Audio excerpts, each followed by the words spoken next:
ripping and roasting. Yeah, that's what we do. Set 'em up, knock 'em down, make that cherry glow. Whiskey and cigars, the gentleman's cologne. Cheers, y'all. Well. That sounds like the beginning of a party, ladies and gentlemen. It sure does. Welcome, ladies and gentlemen, to this fine radio program, podcast, and video extravaganza known internationally Hi, Mom. as the world-famous Smokin' and Toastin'.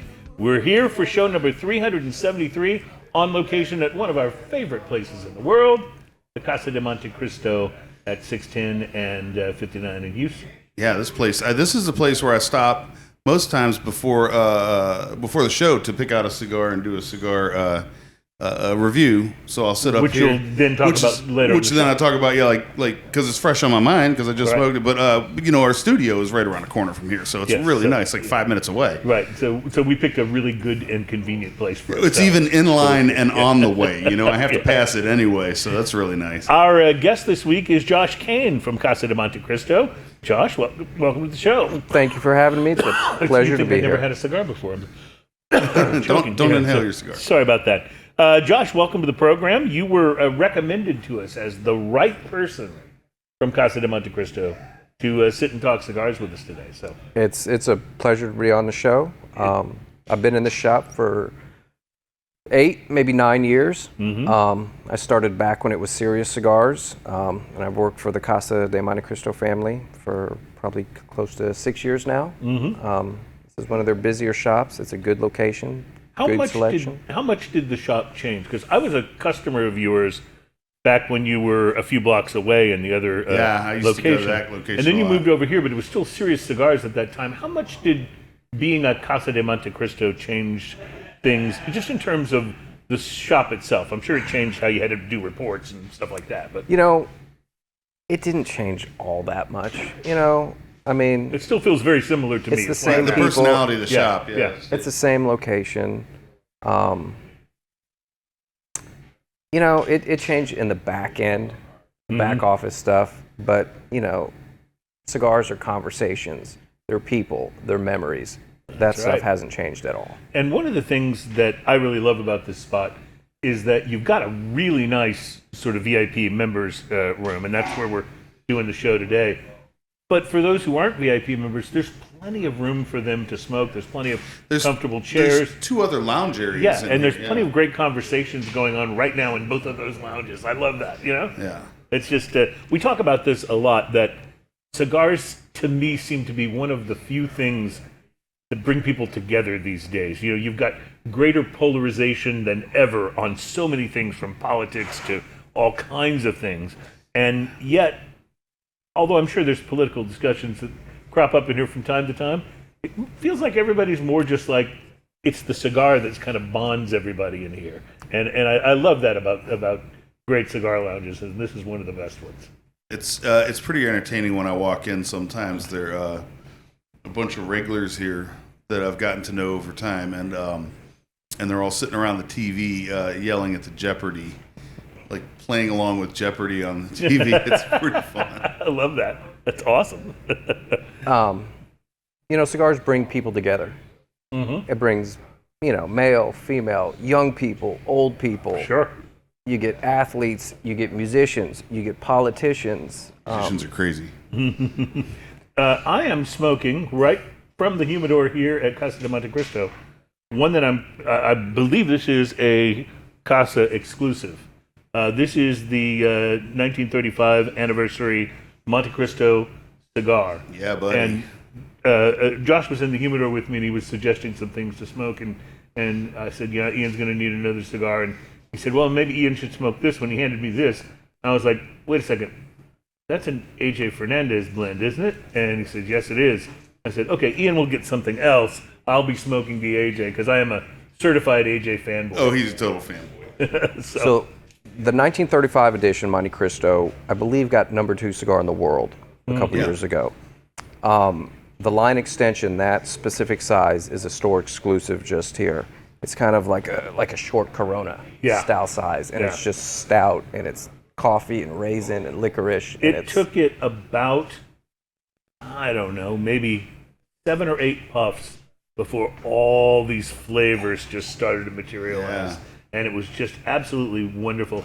I did get a bit of a Nicaraguan pepper blast on those first few puffs, but once that settled down, here came these flavors, and they're so intense. And one of the things I think about AJ's best blends is that they're so complex. There's so much going on, and you're kind of like, well, I'm getting a little bit of that chocolate. Ooh, am I getting some licorice? And it just kind of feels like it just weaves its way in and out. And I love that. It makes the whole experience of smoking the cigar a bit of an adventure. And certainly, he's not the only guy that can do that, but he does it so consistently. That's why I'm become a bit of a fan. So I came in while we were setting up, and I snapped up a Superfly from Oscar Valdez. Now, I know you love that cigar. Because that is one of my absolute go-tos. I love them, but Josh also picked out a Montecristo New York edition for me to smoke next. So I'm looking forward to that coming up. That is wonderful. Absolutely. Well, my friends, see, I knew something was going on when we had the extra chair set up.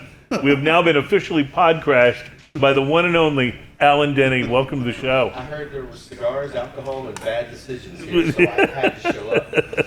That happens pretty much every week. But yes, you're always welcome to Podcrash.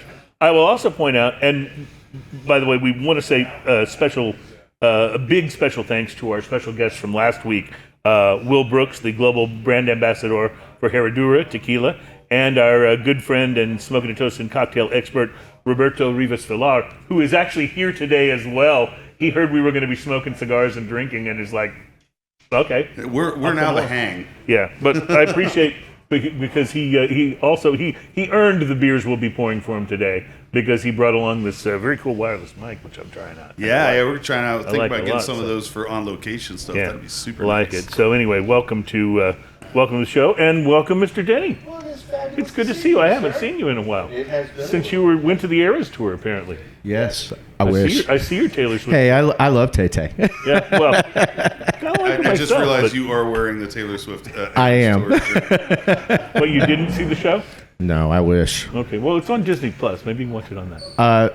I might be in the middle of that right now. Okay. If he could wear out a digital version of something, I think he's working on it. I love that. Absolutely love it. Well, since you're here, it might as well be time for us to get right into the show and our becoming rather popular segment, which we initially called the mystery beverage, but now we refer to as the beverage of mystery, The or as I bomb. like to say, The bomb.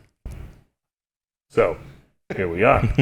That's the place where in post, Oh, they can Adam will edit me insert out then. it's I fun. forgot it does the whole It's fun. beverage of mystery. Yeah, it's quite important. So the beverage of mystery is where one of us will bring in something to sample each week, and the only person who knows what it is, and that one's yours. Do we have a little bit that we can... I have one for him right there. Oh. I was gonna take care of Roberto, but Roberto's SOL now because don't worry, Roberto, we'll get you on the next thing.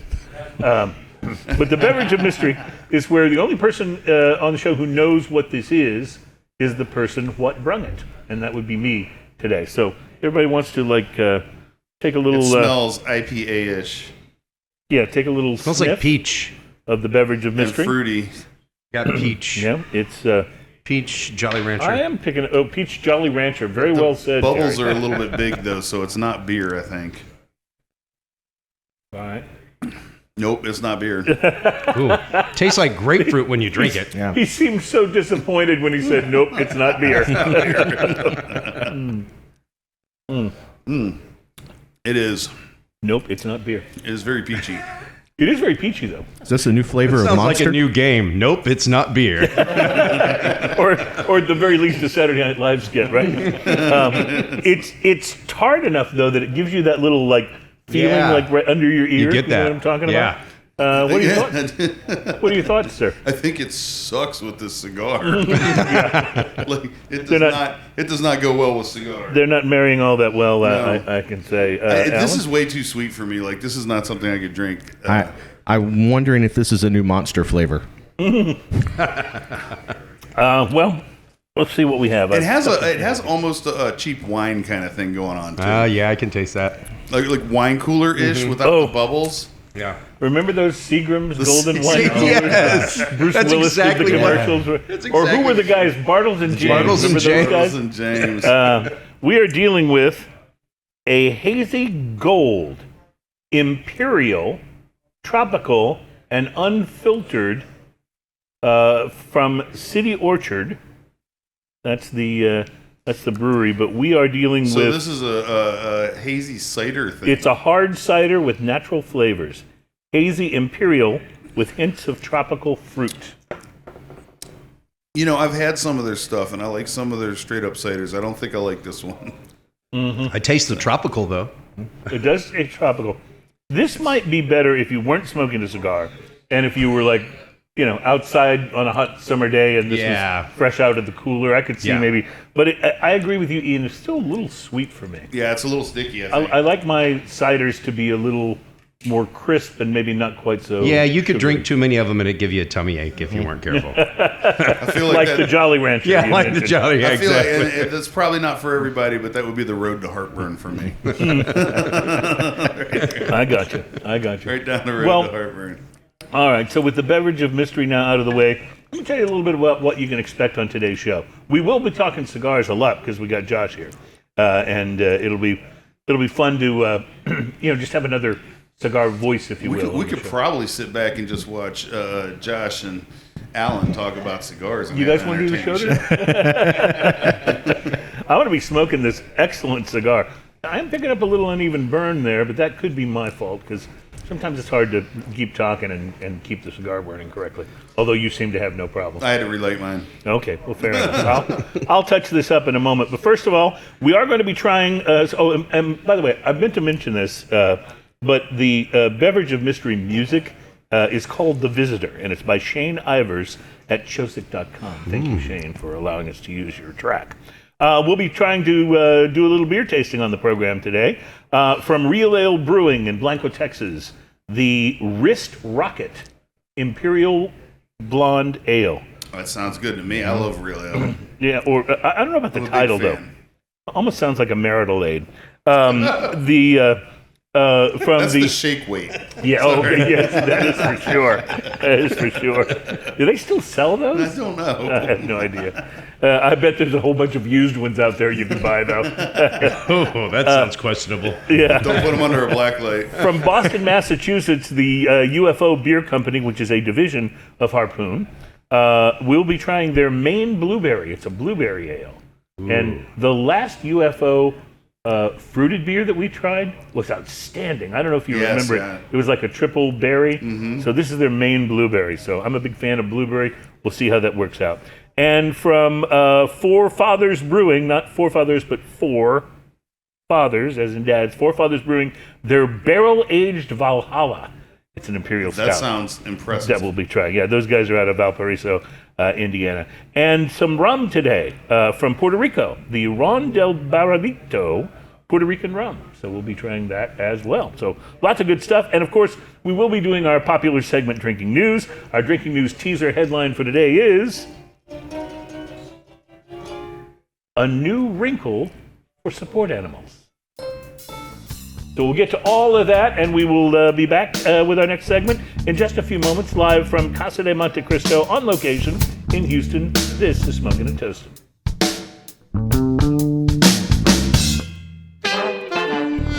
Welcome back. It's Smokin' and Toastin'. Our program is all about craft beer, fine spirits, and hand-rolled cigars, all of which we have on our person. I love those things. Yes, we are excited to be here. We love doing the shows on location. Love being here because we love Casa de Montecristo. But we also just love being on location because we get to smoke during the show. Yes. Which, we can't smoke in the studio, obviously. But we start talking about the cigars. You're doing your cigar review, and I'm like, oh my God, that sounds so good. And yet here we are without the ability to smoke. So today we can smoke, and that's a wonderful thing. I'm going to talk a little bit about cigars to watch for, and hopefully Josh can jump in and give us some further details on some of these, because you probably know about some of the things that are coming out. But the first one that I want to ask you about, I wonder, is this a cigar you guys will even bother with? It's the new celebrity cigar we probably didn't need from Dennis Rodman. I don't know. Wait a minute. Is he still a celebrity? Well, I think once you've dated Carmen Electra, you get to continue to be a celebrity for the rest of your life, regardless.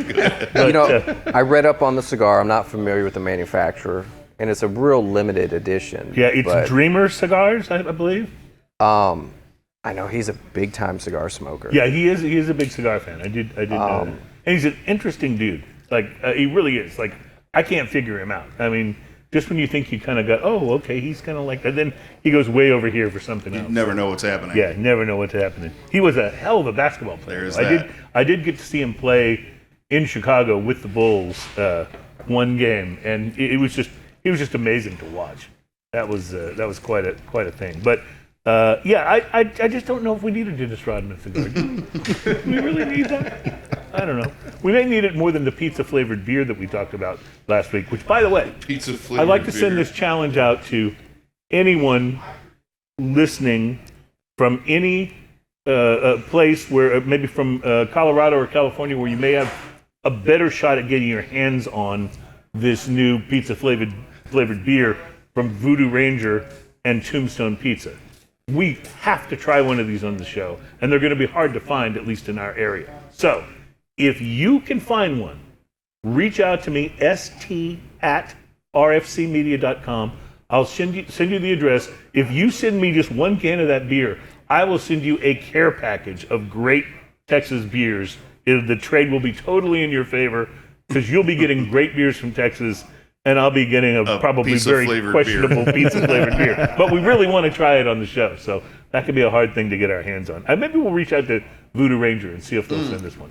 But in any case, please do. We would love for you to do that.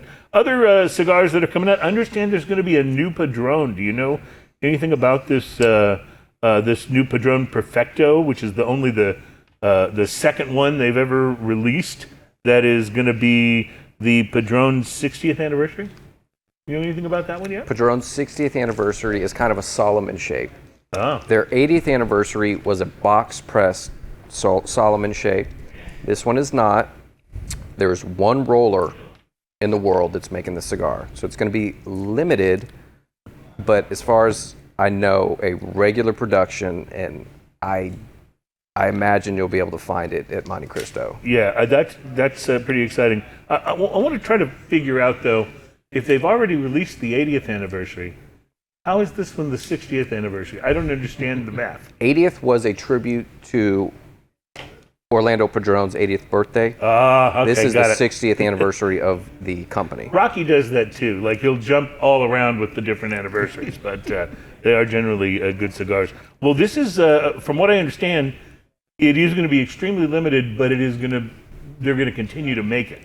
So, yes. As you were saying, right? So that's pretty exciting.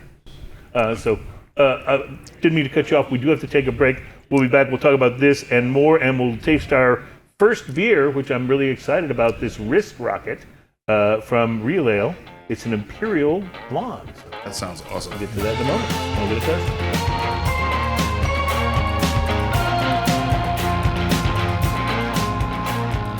Welcome back, ladies and gentlemen. It's Smokin' and Toastin' on location at Casa De Montecristo in Houston, Texas, one of our favorite spots, enjoying some great cigars. We have guests on the program today, an invited guest, Josh Kane from Casa De Montecristo, and an uninvited guest, our good friend Alan Denny. It amazes me how I love you guys. He's invited. He knows he's always invited.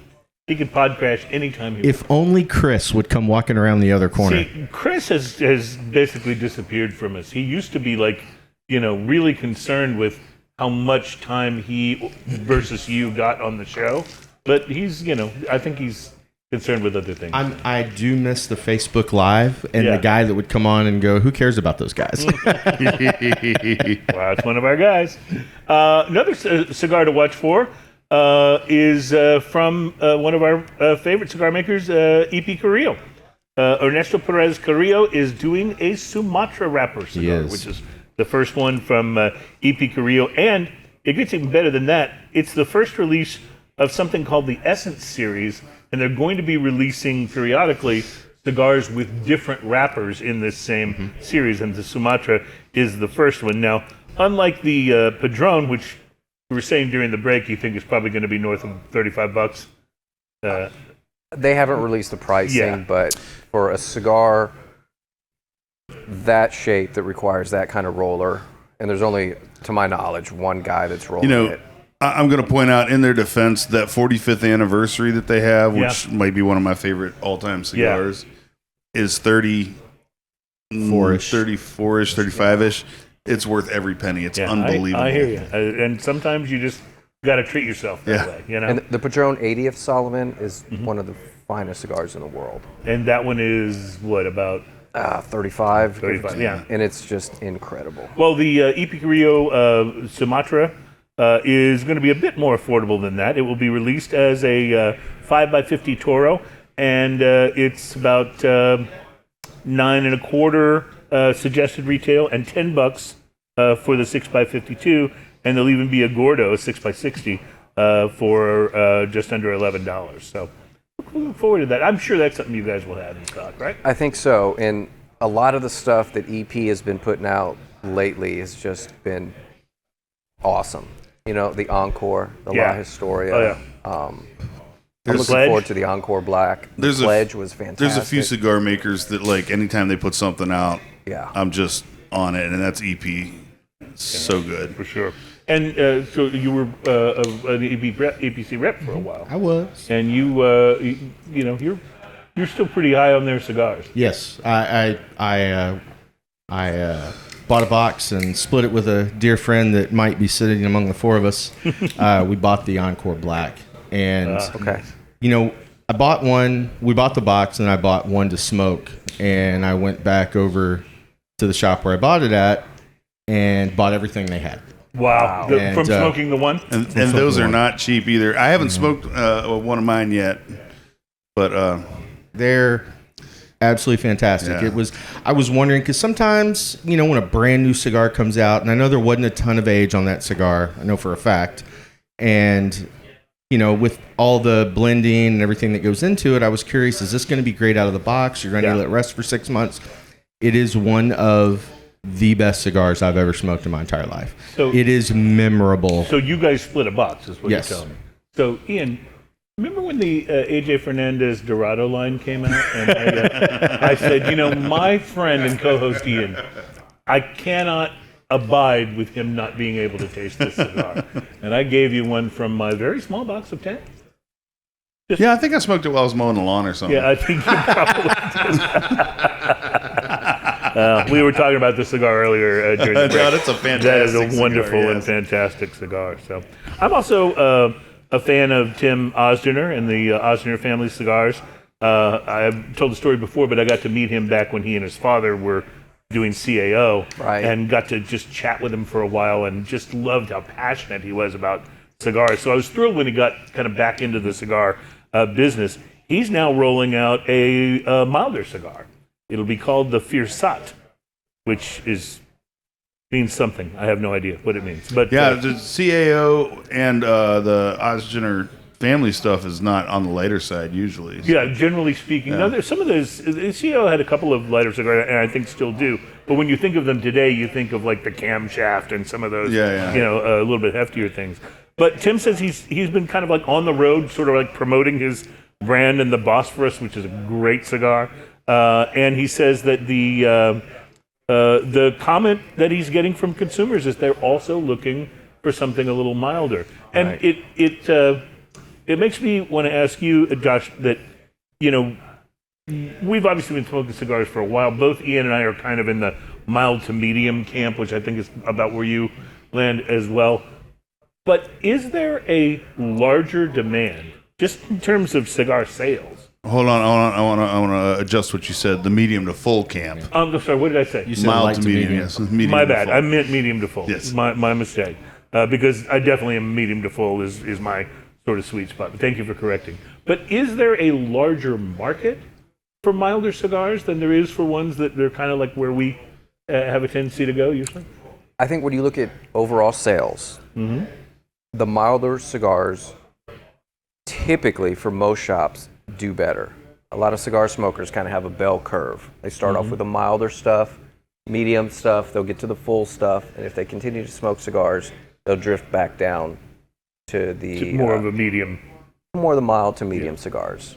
You know, there was a trend a few years back where everybody was just putting out full body cigars, huge. Yeah. nonstop. Chisel.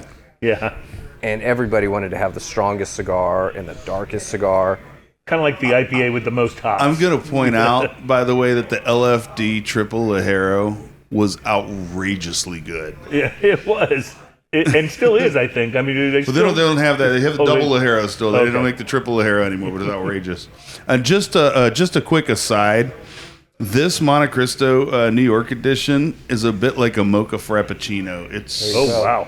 It's coffee and chocolate and sweet and cedar, and it is absolutely delicious. Well, I am getting a little bit of that vibe here on this one that the 19. 19. I'm not good with numbers. 18, I apologize. 35. The 1935. Thank you. But I'm also getting there's like some leather and some almost oakiness to this as well, especially on the finish. It's got a little bit of that oaky astringent finish. I really like it. But as I mentioned, these flavors just keep kind of weaving in and out, and you get a little more of each one each time. I'm loving this, and I think I've had this in a larger size before. I think I got two of them. Smoked one, and the other one's been in my humidor forever because I'm like sort of reserving it for that special occasion. You know, but so good to go back to this, and this has got every bit as much in the flavor department as the one that I remember smoking so far. That one there's his full body, Right. 1935.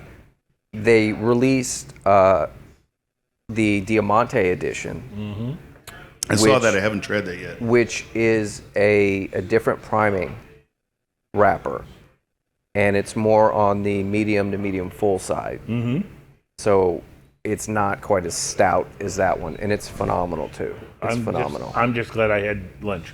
You know what's also quite good? Yeah? This beer.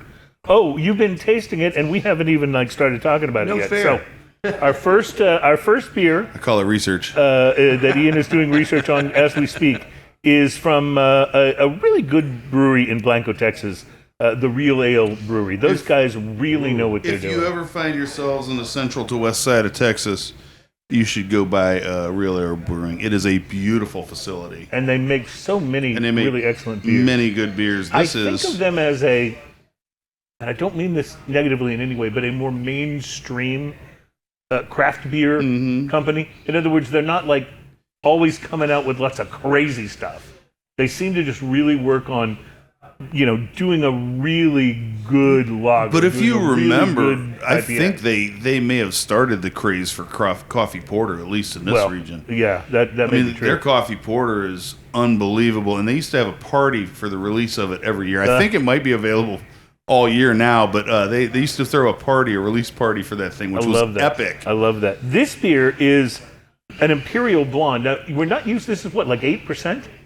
I believe? 8.5, yeah. So we're not necessarily used to blonde ales being quite this big. No, And but I was it is- curious what you would think of this. It is robust and beautiful yet balanced without being Wow.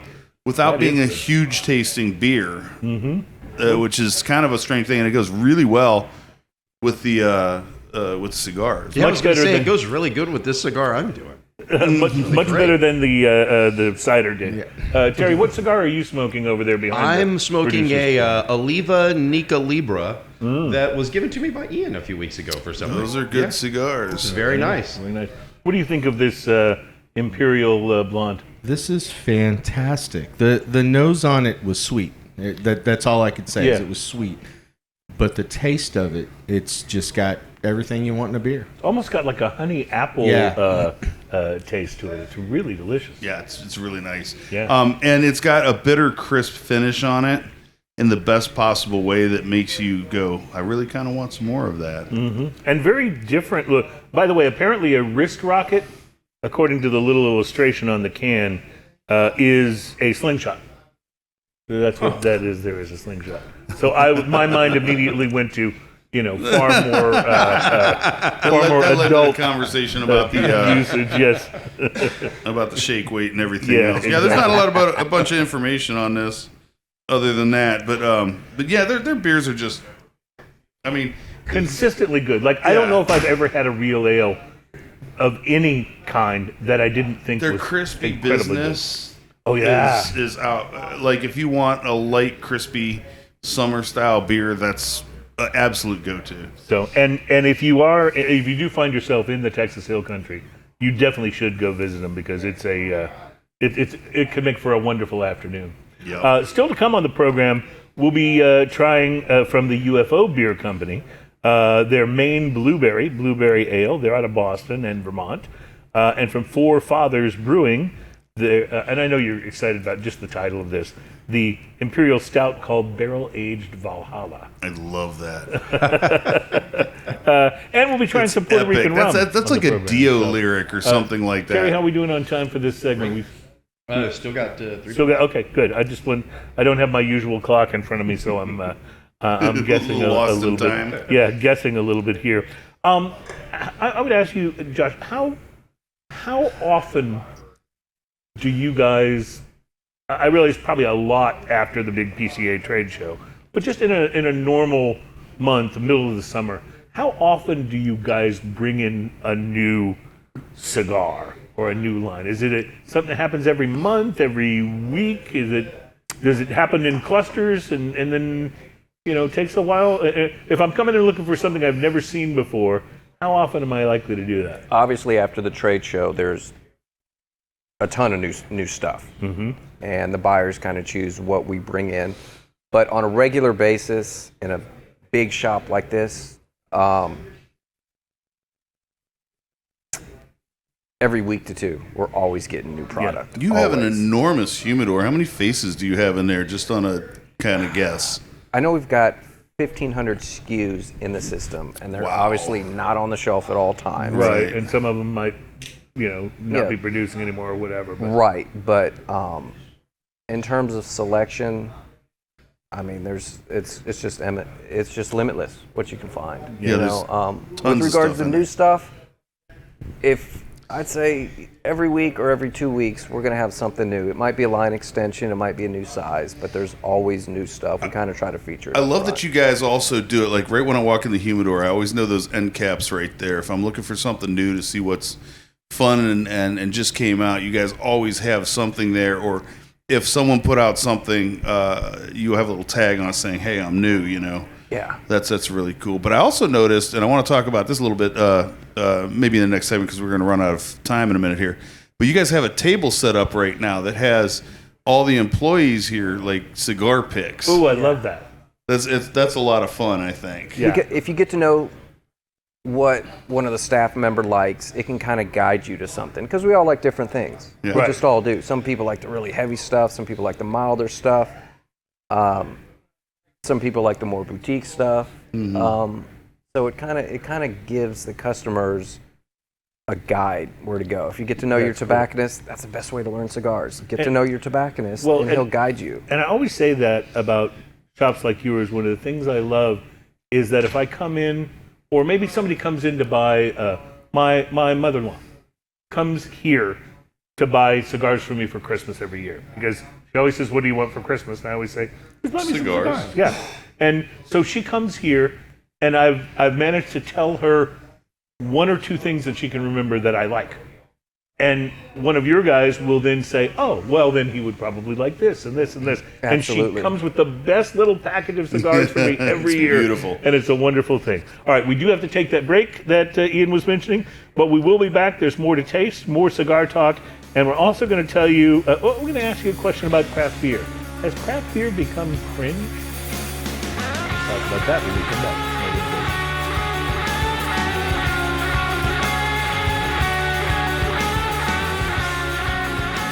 Welcome back, my friends. It is Smokin' and Toast, and our show is all about craft beer, fine spirits, and hand-rolled cigars.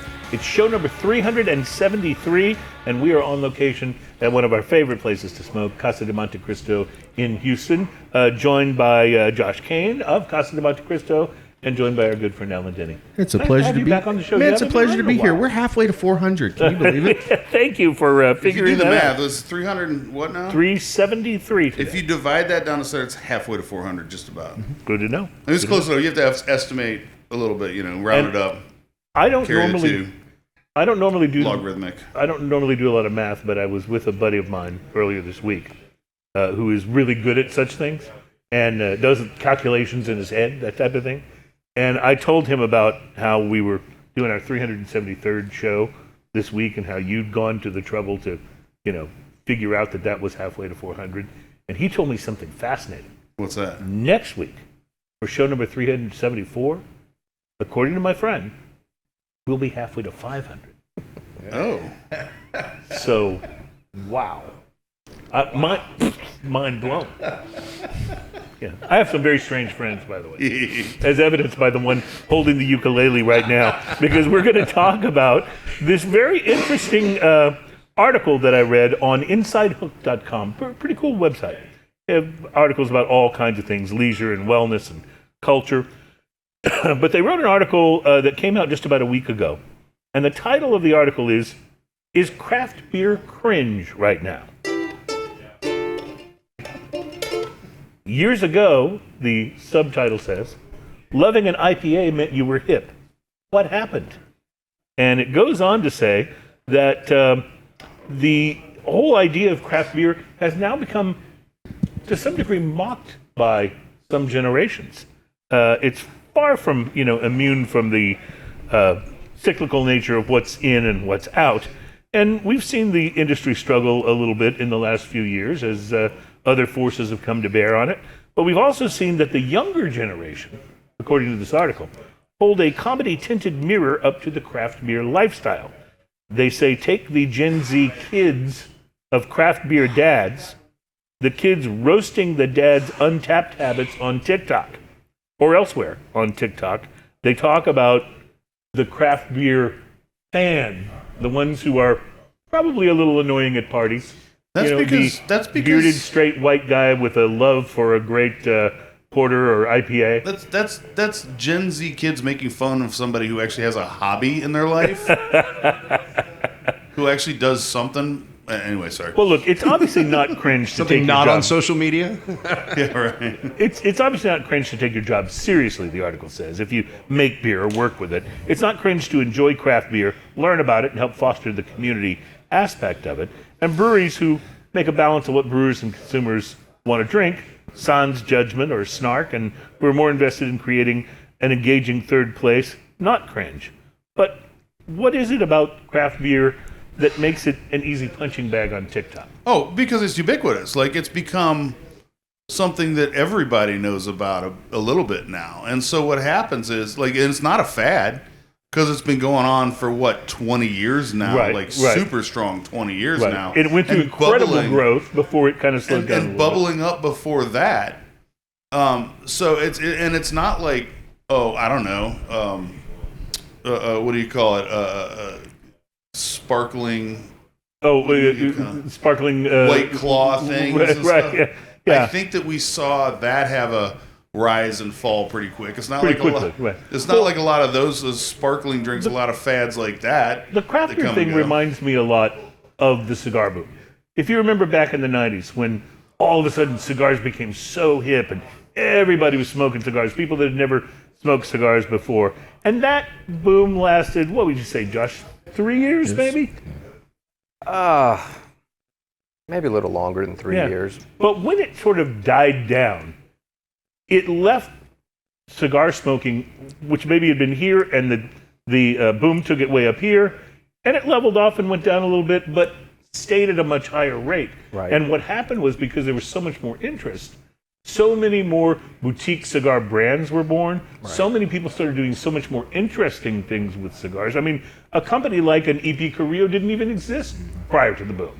And they didn't come out in the boom, but it was because of the interest level that remained once the boom was over, that you could get great cigars in any cigar shop. And now you can get great craft beers at any place that bothers to stock more than just, Michelob Ultra and Bud Light. Yeah, and craft beer has come to the point. Well, I'll talk about it when we get done with the break here. But craft beer has become a force to be reckoned with. Hey, at least people aren't just making it in their garage. I mean, that's when it started. People were just making it in their garage all the time. Now it's where they can distribute it. And I had some of that beer that was made in people's garages. And let me say, I'm glad that slightly bigger boys are making it. We're going to be right back at Smokin' and Toastin'. Thank you for hanging with us in our first hour. Lots more to come, including sampling and drinking news. We'll be right back.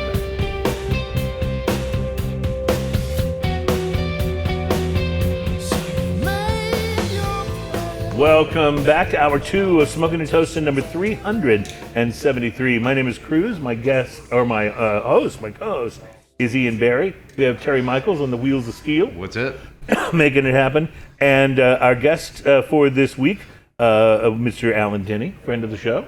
Pleasure to be here. Of course, Josh Kane from here at Casa De Montecristo, which is where we're doing the show on location today. We're smoking. We were talking in the last segment about craft beer being cringe, and we talked about how the craft beer boom has had the impact, now that it's kind of over, the boom part of it, now that it's kind of over, has left craft beer at a place where it is so much more ubiquitous. You can get a good beer at a basketball game. If you go to a Rockets game, you can get a Art Car IPA from I'm still a little sad though when I go into certain restaurants and you can, like, places that'll have 20 taps and still only have like the absolute minimum of what you could call a craft beer, and it's always an IPA, which that just drives me nuts. We always talk about Buffalo Wild Wings, who their slogan should be 22 beers on tap and 2 good ones. Yes, but the reality is that, and I complain at places where I'll go to really nice restaurants, and their craft beer selection is sad, abysmal. But it's also notable how many of them that I go to here in Houston that will have a Lone Pint IPA or something from Lagunitas or something that is really, really, and some will even have something like this from our friends at True Anomaly. So it's definitely taken it to another place, that craft beer boom. And it's better, certainly, than it used to be for finding a good beer. I've been out to Minute Maid. Minute Maid's got fairly decent craft beer selection. We went to Rodeo Houston, and the closest thing you could get to a craft beer there was Shiner. And it was hard to find Shiner. We couldn't find Shiner until we went inside the stadium. At Minute Maid Park, where the Astros play, there's actually a St. Arnold in there, which is great. They actually have a couple, like they've come up a little bit, like the ball games have come up a little bit, and how you can find them. You have to go a long way for it. Like I think the one at the there's a craft beer store-ish place over by left field, like with third floor up or something like that. But we've talked a lot about the boom, and we talked a little bit about the cigar boom. And Josh, you had some insight as to why the cigar boom back in the 90s actually happened in the first place. When Cigar Aficionado came out, the magazine, you've got celebrities, you've got athletes, you've got actors. All of a sudden, they've had Michael Jordan and other people on the cover. Yeah, Michael Jordan, Rush Limbaugh, Arnold. All these. Demi Moore made national news when they put her on the cover of Cigar Aficionado in 97, 98. And it kind of made cigar smoking, it made it more cool. Normal. It made it kind of hipper cool. or more ubiquitous. Cool, at least. yeah. This is a thing that people actually do and don't have to hide. Right, and it wasn't just unless you're in California. It wasn't just something that your old Uncle John did and smoked really disgusting rum runners or something. These aren't your granddad's Swishers. You had Opus X come out, right? And you think of the brand that was made famous during the boom, Opus X. Right. You're asked about Opus X every day. Yeah. And when they hit the shelf, there's like a line out the door to get Opus X. Well, still to this day, there's a limit. Like you get Opus X in, it's still a deal, and you always have a sign that says like limit 2 per person, so someone doesn't come in and snap up the whole box and no one else can have it. Right. And it's an awesome cigar. It really is. And then you have brands after that, like Diamond Crown, came out, and they still make incredible cigars to this day. I give you one. And there was a lot of brands that came out during the boom that kind of faded away. Yep. Faded away. But what survived it, though, left us in a much better place. And I know for a while there was a shortage of good tobacco because of the boom. exactly. But once that kind of corrected, things got really better. Yeah, and it forced the manufacturers to put out really good stuff, not just to put out new stuff, to put out really good stuff. And you kind of saw that in 2019 and 2020 when there's a shortage of tobacco. Everybody's working from home, everybody's smoking cigars at home. Everything is, Man, I smoked down my whole humidor that year. I remember you talking about that. You're like, I got like 2 cigars left in my humidor. Yeah, I started with the bottom drawer, and I smoked all those, and then I went to the second drawer because I had like 4 drawers in my humidor, right? By the time I got to the top drawer, every cigar I smoked was $20 plus. Yeah, I was going to say, when my humidors get low, I have the 2 ends of the spectrum. I have the really great ones that I've been saving, and the ones that I bought for like smoking in the car with the top down that are maybe El Cheapos, And that's what I go back and forth with until I kind of stock up with more of the middle stuff. So. But even the El Cheapo factory smoke from Jura Straight, which is a great it is. $2.50 cigar, depending on which. Those are on back order. A bunch of the sizes stayed on back order. And they were difficult to get. And those came about because the factory rollers that were rolling for Drew Estate were smoking too many of the cigars that were in high demand. It wasn't that they didn't want to let them smoke a good cigar. They were smoking too many of the cigars that were in high demand, and they were having trouble, meeting the orders. So they had the cigar rollers come up with their own sort of blend. These factory. Well, there's a parallel in the way that it works. Like craft beer had its boom, right? Mm-hmm. And before that, the thing everyone used to say is you can't get a good beer unless you're, in Europe or in Germany or Belgium or something, right?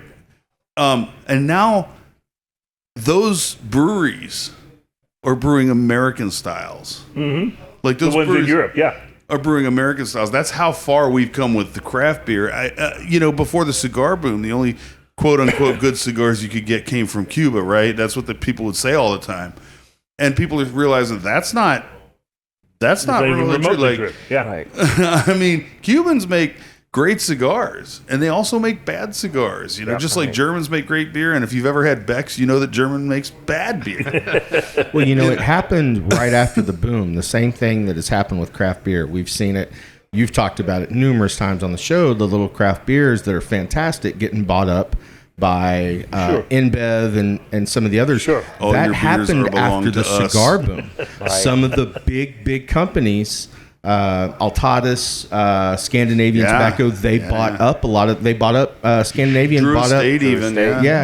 They bought up not EP. They bought up Ernesto's company. And he had to work for them, and he had a non-compete for years and couldn't open his own thing again until 2008. But you think about like Camacho from Christian Arroyo, a fabulous cigar, got bought, and the same thing that happened to CAO when the Austrians sold it.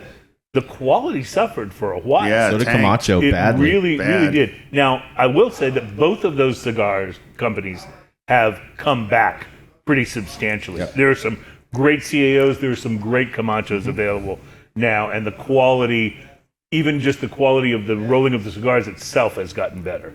But they both suffered. I wish we would see that trend in craft beer. I wish that Karbach, which they still make good beers, but some of their outstanding stuff either has gone away or isn't as good as it used to be. I talk all the time about the Big and Bright. They're very grapefruity, citrusy IPA.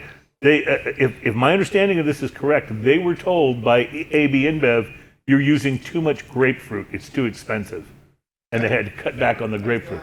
Yeah. And it's still not a bad beer if you can find it, but it's not as great as it once was. Same story with your favorite Karbach. Which was, they had the sympathy for the lager, and as soon as AB InBev bought it, they're like, no, we got lager covered, I think. Now, I don't know that actually happened, but I do know that when AB InBev bought them, they immediately stopped making that beer. Yeah. And that was a fantastic beer. Look at Goose Island.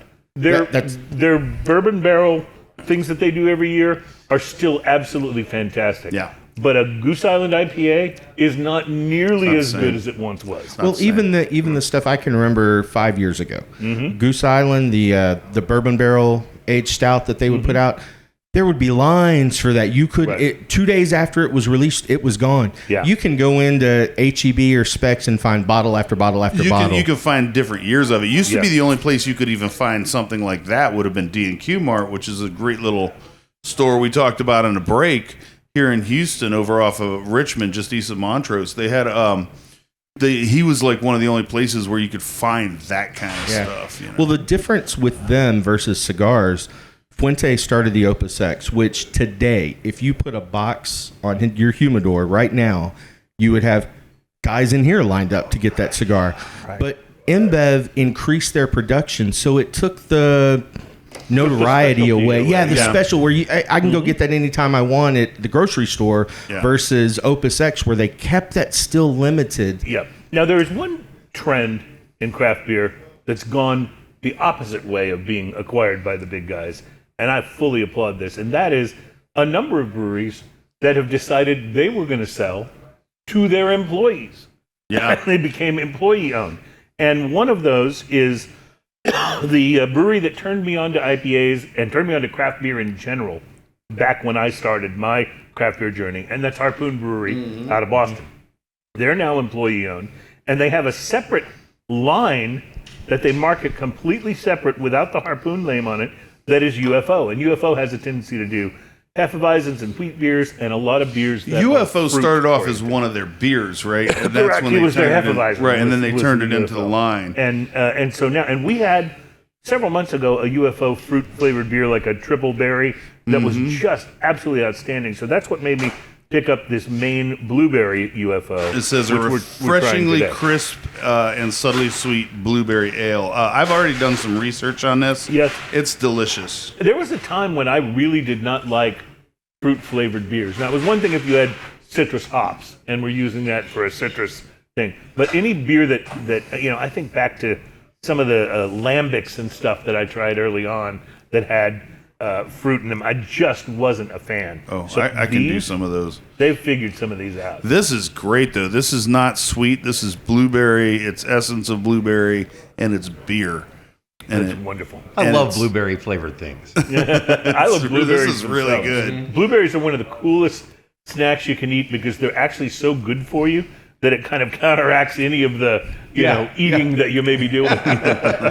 They have a Chex blueberry, and it's very hard to find. And I just found it again at HEB. And you know what? This has a little Chex blueberry type flavor to it. It's Kinda really does. good. Kinda Yeah. does. So this is UFO, which is a division of Harpoon, employee-owned, and doing a fine job with their very interesting and unique beers that they have. Yeah, and this was coming in very sessionable at 4.3, I believe is what it says. A little blurry on That's there. good. So, Yeah, it's good enough that I've really just finished mine. That's really out. Oh, there's more. there might be a sip left. Well, I'll take that sip. There you go, sir. Thank you very much. Josh, have there been any sort of like boomlets since the cigar boom sort of leveled off back from the 90s? Have there been periods where cigars have had a little, sort of mini boom? Drew Estate, Yeah. like you guys mentioned, Liga Privada, When those came out, when they started their... and they're still hot to this day. Those Ligas are good. They just got a new one out. I It's a saw y'all great have it in the cigar. humidor here. Now, Drew Estate started with the acid line, which was Right. infused. Right. Do those still sell today? Absolutely. But Drew Estate now, of course, has done a whole other collection of cigars that are not infused, that are more just regular tobacco stuff. But people are still fans of the acid. I still smoke one from time to time. I know some cigar purists that won't do that. But No, it's got its place. They have the I can't think of what they call the line, but the Crazy Alice, those yeah. cigars Deadwood. are just the Deadwoods. Yeah. Those cigars just Those sell like our crazy. wives love them. Yeah. Well, it's something, like you said, it has a time and place. I enjoy those from time to time, but man, you cannot get away from the fact that Drew Estate is making some of the better cigars that are made today. Oh, yeah. They're If you just- get somebody that wants to try a cigar, Drew Estate has They're infused, and Oh, the yeah. deadwoods are Yeah. an absolute go-to. Well, I'm going to get some cigar recommendations from you when we come back. We have to take a break. We also have drinking news on the way and more to sample, including in our next segment, a little Puerto Rican rum, Ron de Barrilioto. This guy Ron makes a lot of rum. Doesn't he? We'll be right back. It's Smokin' and Toast.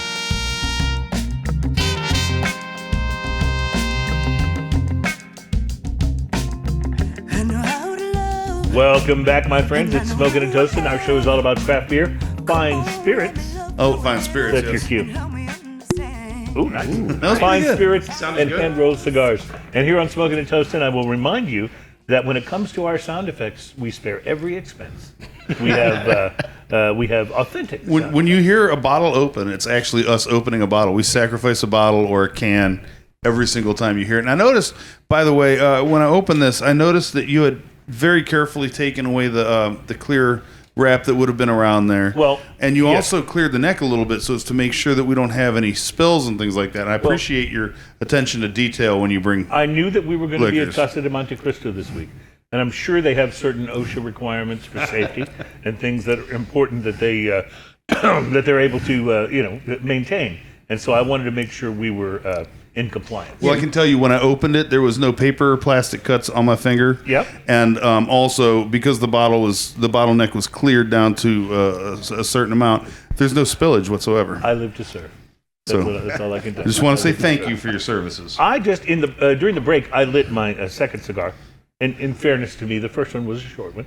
The second cigar is another Casa exclusive. I was wondering if you could tell me about this one, Josh. This is a Liga Privada, which I can tell by the little lion emblem on here, but it's called the Porchetta. What can you tell me So about that is part of the Liga Privada, the Unico series.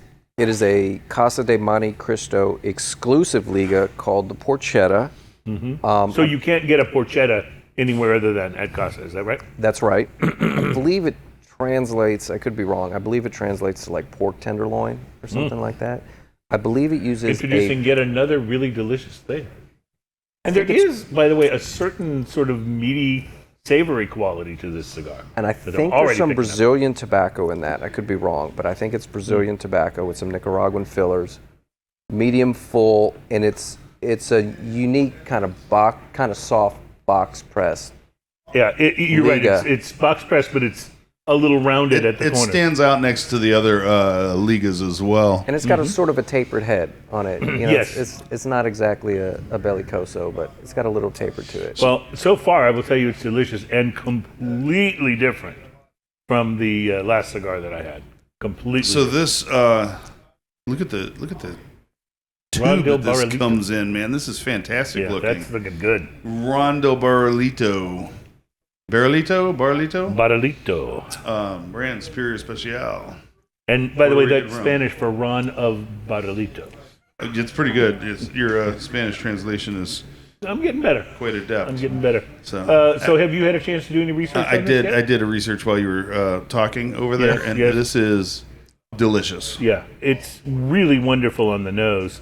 I wouldn't know if it's delicious or not, so I should try No, it. of course. Like when you cleared the bottleneck, you Yeah, I just poured that out. right, just For your homies. the angel Into share. a glass. For the homies. But I poured it out. Yeah. And then you had to empty the glass, of course, and you can't Mm-hmm. let that.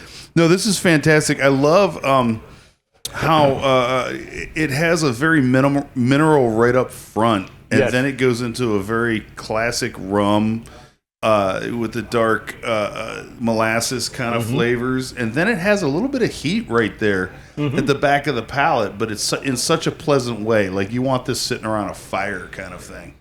This is 86 proof. It is Puerto Rican rum, and I don't know if we've tried a Puerto Rican rum on the show. Have we? We've tried a lot. I would say Yeah. the chances are high, but this is fantastic. You've Well- got 373 show notes to go through to find out if you have Puerto Rican rum. If only there was some sort of a search bar where I could type in Puerto Rico and see if got any a of the show beautiful- comes up. Beautiful golden color. Yeah, Yeah, it it's really, really nice. is beautiful, and I'll tell you, completely unplanned, it works wonderfully with this porchetta. It works wonderfully with this cigar as well. All right, well, we've reached that time where we have to take a break, but it's an important break because we have to get ready for the most popular segment on this program, a little thing we like to call drinking news, and it's coming up next. It's Smokin' and Toastin'.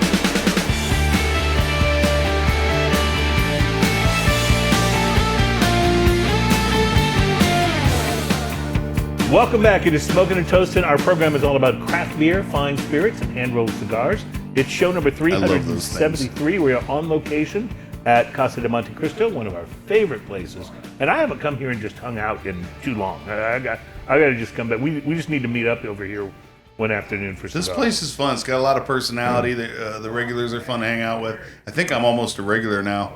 I come in here like once a week at least. And even like today, I'll bring the rum. That's pretty darn good rum. This is by the really way. good rum, isn't it? We're Agreed. still really, really enjoying this. So, did you weigh in on the rum? What did you think? It's fantastic. Rum good? Rum good. Well, I'm glad that we have been enjoying some of this rum and some of these beers, because Drinking News is the segment on the program where we bring you a story from the news. It actually was reported somewhere. It's not a parody. It's not from The Onion. It was actually reported from somewhere.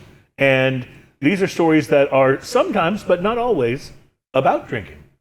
But they're always best enjoyed if you've been drinking. Ladies and gentlemen, it's time for Drinking News. Drinking news, drinking news. Now it's time for drinking news. Drinking news, drinking news. Feel free to sing along. Now it's time for drinking news. A Florida man with one arm said he had a gator for a pet. When asked about his absent arm, he said, I had to take my gator to the vet. drinking news, drinking news. Now it's time for drinking news. Cheers, y'all. Thank you. I was drinking. Well, to fully appreciate today's Drinking News story, you may need a little more information. Unless you live or have driven through Georgia, Alabama, South Carolina, Kentucky, Missouri, Tennessee, Florida, or Texas. Just in our home state of Texas, where Ian and I live, there are 34 locations of the best thing to ever happen to gas stations and convenience stores. I'm talking, of course, about Buc-ee's. Buc-ee's is amazing. These guys have revolutionized the convenience store, and they've turned each location into a sprawling store bigger than a Best Buy, with snacks, prepared foods, drinks, jerky, and everything from feed for your horses to propane tanks and amazing fancy grills. By the way, people in Texas, some of them do have horses. They don't necessarily ride them to work, but they do have them. Anyway, these are all celebrated and sold under the banner of a really ridiculous-looking Bucky Beaver, which is so popular that people buy and proudly wear it on T-shirts, socks, baby clothes, and even underwear. I was using a blanket today that has the Bucky Beaver on it. So Oh, yeah. You're a fan of Buc-ee's, right? 100%. Yeah. Okay. It's just, FYI, the cheapest place to buy batteries, especially in bulk, oh, good to is know. Buc-ee's. Gas usually too. Going to Buc-ee's is a bit like a religious experience, especially after you've been stuck in your car on the road for hours. And they have, by the way, the cleanest restrooms I've ever It is seen unbelievable. in my life. Anyone who's ever had to use the toilet at a grungy mobile station knows how big of a deal this actually is. But you better not be claustrophobic, because every Buc-ee's I've ever been to is jam-packed with customers. Too many to count. I guess that's why there are something like 71 urinals in the men's room. You can always find one, even though it's packed with people waiting to pee, like the restroom at a John Mellencamp concert right after he's announced from the stage, I'm going to do one of my new songs now. I can only imagine, though, that managing a store like that, that's constantly filled with surging throngs of customers, can be a bit of a challenge. Throngs, I like that. Which is why I applaud the recent stands that the Buc-ee's company has taken about one of my personal pet peeves: emotional support animals. Now, let me say, I have nothing against the animals. I love animals of all kinds, and not just dogs and cats. My issue is with the people who seem to think that the only way that they can go through life and not have a breakdown of some sort every 15 minutes is by taking along their emotional support nanny goat with them everywhere they go. And that's why here at Drinking News, we do applaud Buc-ee's for not only their delicious chopped brisket sandwiches, but also Now for I want one. for the fact that they recently banned a Tennessee man for life. I don't have a song for Tennessee Man. I'm not sure what it would be. There's that old country song, Tennessee River. Was that an Alabama song? Tennessee Man? I don't know. Anyway, they recently banned a Tennessee man for life from any Buc-ee's location. Wow, what do you have to do to get banned for life from Buc-ee's? Justin Wood of Tennessee was blacklisted by Buc-ee's for bringing his emotional support animal with him into the store. Was it a cute little puppy Please dog? tell me it was a cow. A service pet known as Wrinkle the Duck. According to a video posted on YouTube, the Tennessee man and his duck shopped around the store and received plenty of attention from shoppers who wanted to pet Wrinkle and ask questions. The video shows that Wrinkle remained inside a baby stroller for most of the visit, occasionally coming out to high-five interested onlookers with her beak. Now look, if you've been to a psychiatrist and they've recommended that you get a pet to help you deal with anxiety, go for it. I mean, there's very few things more calming than petting a dog or even a cat. Cats love to be petted, and they will actually temporarily suspend their musings about just exactly how they plan to kill you in your sleep if you scratch behind their ears for a little while. That's right. This is a stay of execution every time you scratch the cat's ears. But what kind of emotional support can you get from a duck? I mean, even in fiction, they're not much help. Daffy Duck's like an insult comic with a serious speech impediment, and Donald Duck's impossible to understand. Plus, he wears a shirt and a hat, but no pants. There's the Affleck thing. Yeah, he makes you feel good about things, right? But seriously, how does carting around Wrinkle the Duck, which sounds more like a Kama Sutra position than an animal, help when you're starting to feel anxious? I'd really like to know. But even though I agree... I'm just at home cuddling with my duck. Even though I agree with Buc-ee's banning Justin and Wrinkle, this duck is actually not the most absurd animal that people have claimed they should be allowed to bring into an establishment or on board public transportation under the guise that they are service or emotional support animals. In fact, some of these are so disturbing that we've gone to the trouble, which I know you will not thank me for, to put together for you a special Drinking News top 5 list of actual instances that people have tried to pass off an unusual companion as a service animal. For sensitive listeners, you can't unhear this. You might want to lower the radio. Yep, that's right. These are real occurrences. Well, all of them are except for one, which I made up. See if you can tell which one it is. These are the top 5, minus 1, real attempts to claim that their non-human companion was actually a service animal. Top 5. Number 5, the Wisconsin woman who was asked to leave a McDonald's when she sauntered up to the counter, with Jimmy, her emotional support kangaroo. Kangaroos are gnarly animals. Wow. Number 4, Megan Curran, a teenager from Waco, Texas, who has a bearded dragon she depends on for anxiety relief. Bearded dragons are scaly reptiles from the lizard species that have a set of spiny spikes beneath their chin that looks kind of like a beard. That's number 4. Number 3, Wall-E, spelled like the robot from the animated kids movie, W-A-L-E, who is George Tucker from Sarasota, Florida's emotional support gator.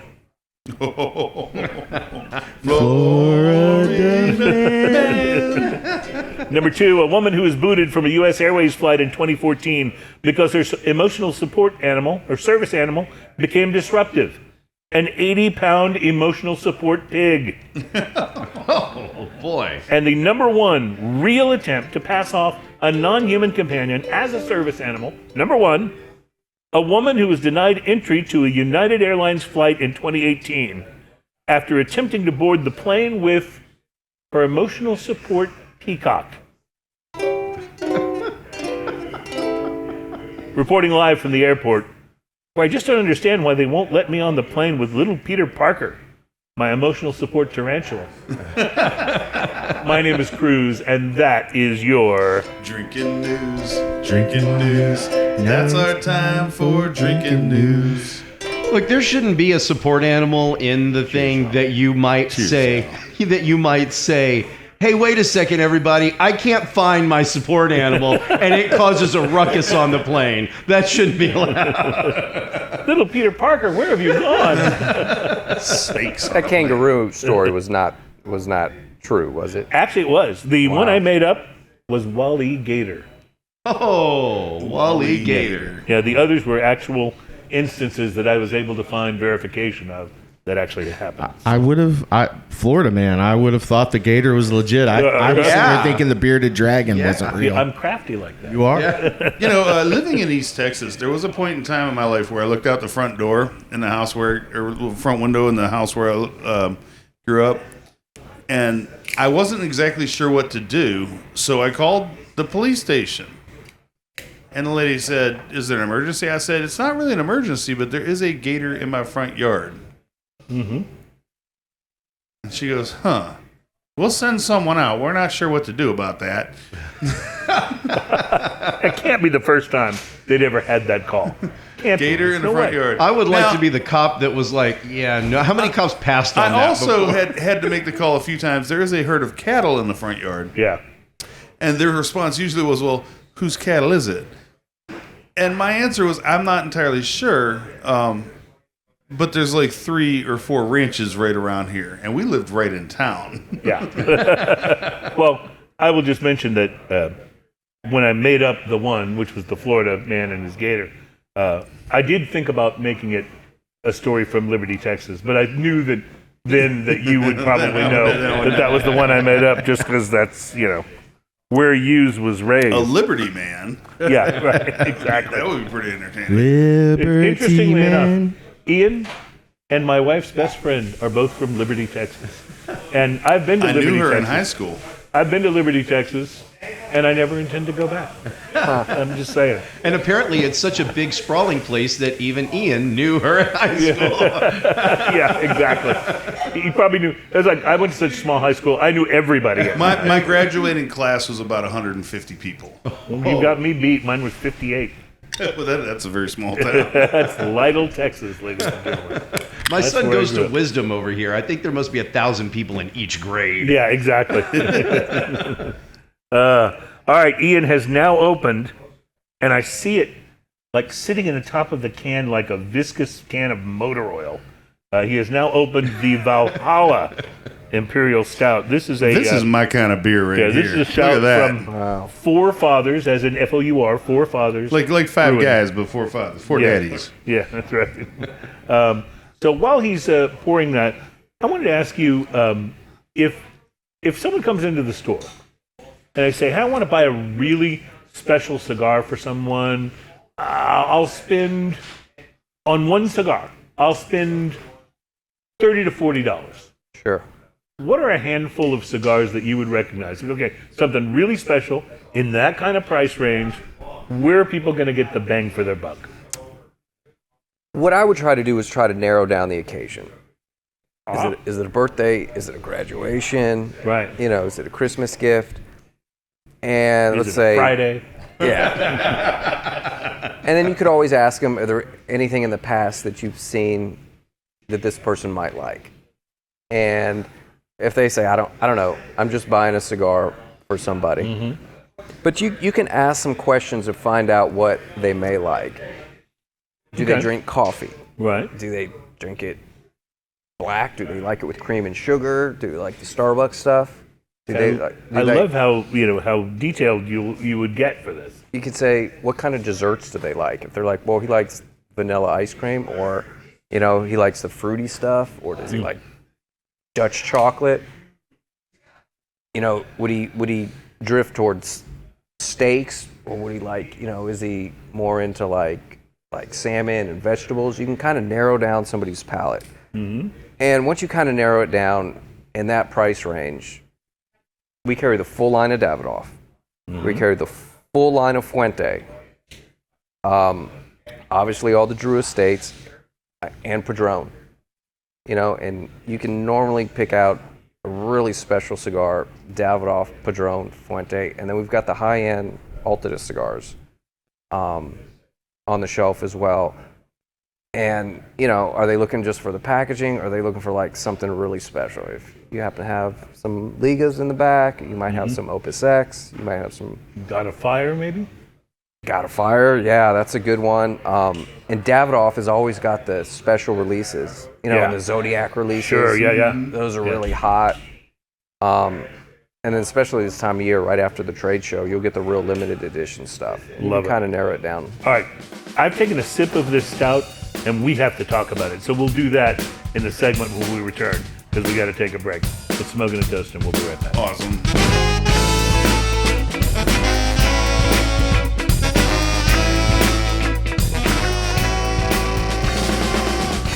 Welcome back, my friends. I am enjoying the hell out of this pancetta.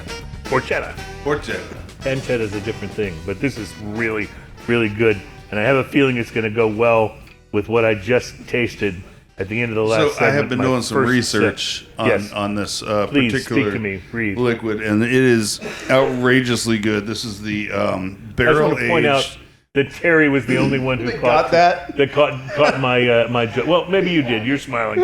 I said, "Speak to me, breathe." Pink Floyd. It's a Pink Floyd joke. The two-part Anyway. song that they play. Yeah. I'm sorry. Go ahead, please. This is the barrel aged Valhalla Imperial Stout with lactose, honey, vanilla, coconut, and cacao, and it is all of those things wrapped up in a most beautiful motor oil-ish mouthfeel delivery system. Maybe one of the most viscous beers we've ever had.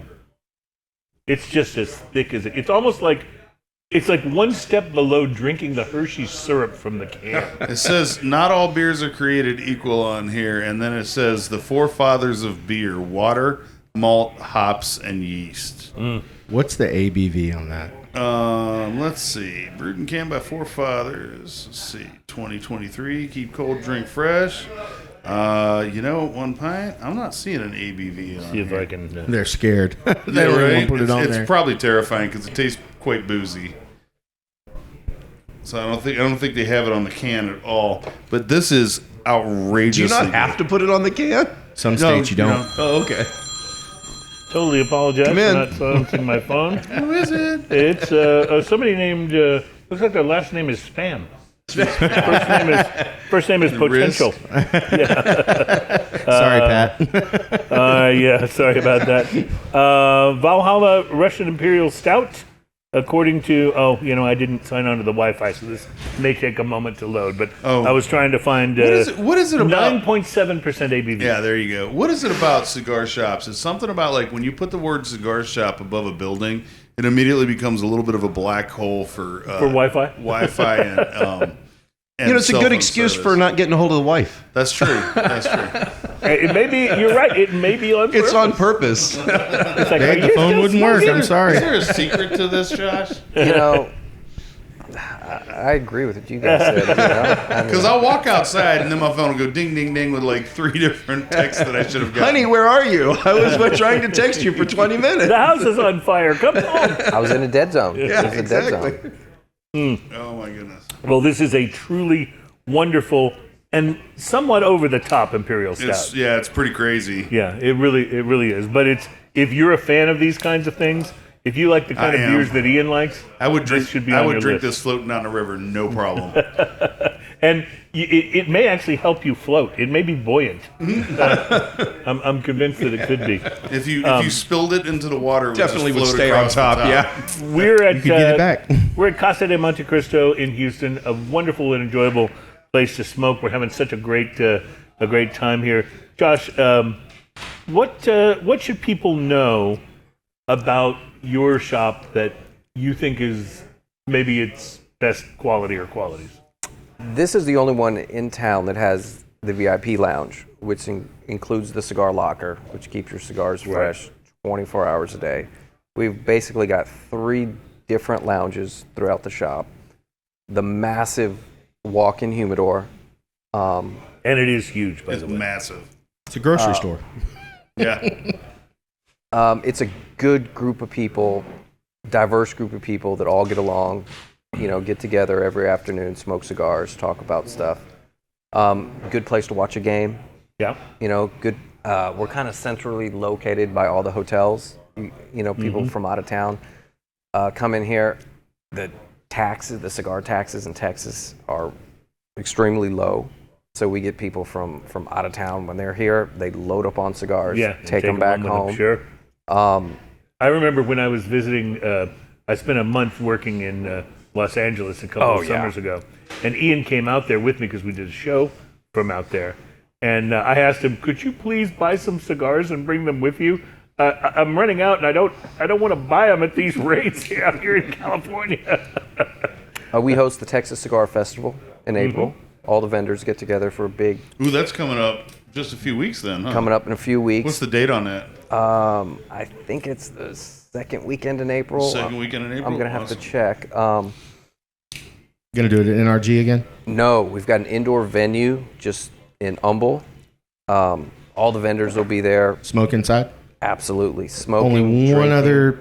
San Antonio does one, and they do it inside, and it's fantastic to be able to do it in the air. Yeah, just in case the weather is horrible. Yes. Yeah, love it. This has been great fun. I wish we didn't have to wrap up the show, but we do. But that doesn't mean we can't sit here and smoke and drink for a while, which I intend to do. Thank you, everyone, for joining us for show number 373.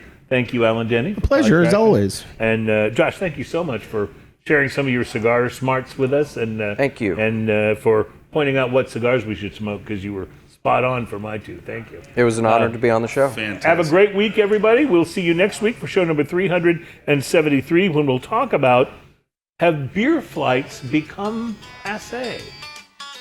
That'll be fun. We'll see you next week at Smoking a Toast. Yeah!